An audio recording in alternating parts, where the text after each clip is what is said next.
Hello friends, അസ്സലാമു അലൈക്കും. Welcome back to our channel. അപ്പോൾ കഴിഞ്ഞ ക്ലാസ്സിൽ നമ്മൾ സർദോസി വർക്കിൻ്റെ ബാക്ക് സ്റ്റിച്ചാണ് പഠിച്ചത് അല്ലേ. അപ്പോൾ ഇന്നത്തെ ക്ലാസ്സിൽ നമുക്ക് സർദോസിയിൽ സ്റ്റെം സ്റ്റിച്ച് എങ്ങനെയാണ് ചെയ്യാൻ നോക്കാം. അപ്പോൾ അതിനായിട്ട് ഒരു ലൈൻ വരച്ചെടുത്തിട്ടുണ്ട്. അപ്പോൾ ഈ ഒരു സർദോസി എങ്ങനെയാണ് കട്ട് ചെയ്യുക എന്നുള്ളത് ഞാൻ കഴിഞ്ഞ ക്ലാസ്സിൽ കാണിച്ചിട്ടുണ്ടായിരുന്നു. അത് കാണാത്തവർ നമ്മുടെ കഴിഞ്ഞ ക്ലാസ് കാണുക കേട്ടോ. അപ്പോൾ ഇതുപോലെ സർദോസിയുടെ ലെങ്ത്തിൻ്റെ സെൻറ്ററിലായിട്ടാണ് നീഡിൽ കുത്തിയെടുക്കേണ്ടത് കേട്ടോ. ഒന്നുകൂടെ നോക്കുക. സർദോസിയുടെ ലെങ്ത്ത് എത്രയാണെന്ന് നോക്കുക. അവിടെ താഴേക്ക് കുത്തിയിറക്കിയതിന് ശേഷം ഇതിൻ്റെ സെൻറ്ററിലായിട്ട് ഇതുപോലെ കുത്തിയെടുക്കുക. അപ്പോൾ നമ്മൾ ഫസ്റ്റത്തെ ക്ലാസ്സിൽ സ്റ്റെം സ്റ്റിച്ച് പഠിച്ചിട്ടുണ്ടായിരുന്നു അല്ലേ. അപ്പോൾ അതേപോലെ തന്നെയാണ് സർദോസി അതിൽ ഇട്ട് കൊടുക്കുന്നതെന്ന് മാത്രം ശ്രദ്ധിക്കുക. ഒന്നുകൂടെ നോക്കുക. നമ്മുടെ ഈ ഒരു സർദോസിയുടെ സെൻറ്ററിലേക്കായിട്ടാണ് ഇട്ട് ഇതുപോലെ കുത്തിയെടുക്കേണ്ടത്.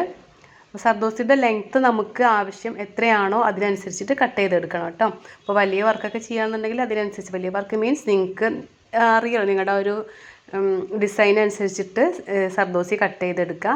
അതിന് ശേഷം ഇതേപോലെ അപ്പോൾ ആ സർദോസിയുടെ ലെങ്ത്ത് എത്രയാണോ അത് നോക്കുക. ആ ഒരു ലെങ്ത്തിൻ്റെ സെൻറ്ററിലാണ് ഈ ഒരു നീഡിൽ ഇതുപോലെ കുത്തിയെടുക്കേണ്ടത്.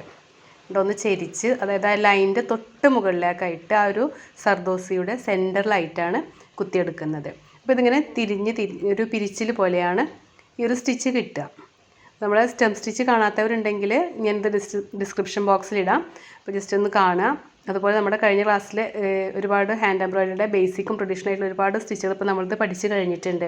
അപ്പോൾ അത് കാണാത്തവരുണ്ടെങ്കിൽ കാണുക കേട്ടോ. കാരണം നമ്മളിപ്പോൾ ഒരു ഫാഷൻ ഡിസൈനിങ്ങിൻ്റെ കോഴ്സാണ് ഇതിൽ ചെയ്യുന്നത്. ഒരു ഇൻസ്റ്റിറ്റ്യൂട്ടിൽ പോയിട്ട് നിങ്ങൾ പഠിക്കുന്നതൊക്കെ തന്നെയാണ് ഞാൻ ഈ ഒരു ചാനലിൽ ഉൾപ്പെടുത്തിയിട്ടുള്ളത്, നമ്മുടെ ഈ ഒരു കോഴ്സിൽ ഉൾപ്പെടുത്തിയിട്ടുള്ളത്. അപ്പോൾ ഇതിൽ നമുക്ക് ഹാൻഡ് എംബ്രോയിഡറി വരുന്നുണ്ട്, ആരി എംബ്രോയിഡറി വരുന്നുണ്ട്, സ്റ്റിച്ചിങ് വരുന്നുണ്ട്, fabric painting, glass painting, jewellery making, അങ്ങനെ ആർട്ട് ആൻഡ് ക്രാഫ്റ്റൊക്കെ ആയിട്ടുള്ള ഒരുവിധം എല്ലാ കോഴ്സും ഞാനിതിൽ ഉൾപ്പെടുത്തുന്നുണ്ട്. അപ്പോൾ ഇത് കാണാതെ സബ്സ്ക്രൈബ് ചെയ്യാതെ കാണുന്നവരാണെങ്കിൽ ഒന്ന് സബ്സ്ക്രൈബ് ചെയ്ത് സപ്പോർട്ട് ചെയ്യുക. കാരണം ഞാനിടുന്ന വീഡിയോസൊക്കെ നിങ്ങൾക്ക് നോട്ടിഫിക്കേഷനായിട്ട് സബ്സ്ക്രൈബ് ചെയ്താലേ വരുള്ളൂ. അപ്പോൾ അതുകൊണ്ട് ഒന്ന് സബ്സ്ക്രൈബ് ചെയ്ത് സപ്പോർട്ട് ചെയ്യുക കേട്ടോ.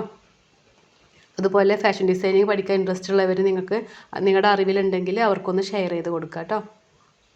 അപ്പോൾ എൻ്റെ ഈ വീഡിയോ നിങ്ങൾക്ക് ഇഷ്ടമാണെന്നുണ്ടെങ്കിൽ ഒന്ന് ലൈക്ക് ചെയ്യുക, ഷെയർ ചെയ്യുക, കമൻറ്റ് ചെയ്യുക. നിങ്ങൾക്ക് യൂസ്ഫുൾ ആണെങ്കിൽ ഒന്ന്, അതുപോലെ തന്നെ നിങ്ങൾക്ക് ഇതിൽ എന്തെങ്കിലും സജഷൻ ഉണ്ടെന്നുണ്ടെങ്കിൽ കമൻറ്റ് ബോക്സിൽ ഒന്ന് അറിയിക്കുക കേട്ടോ.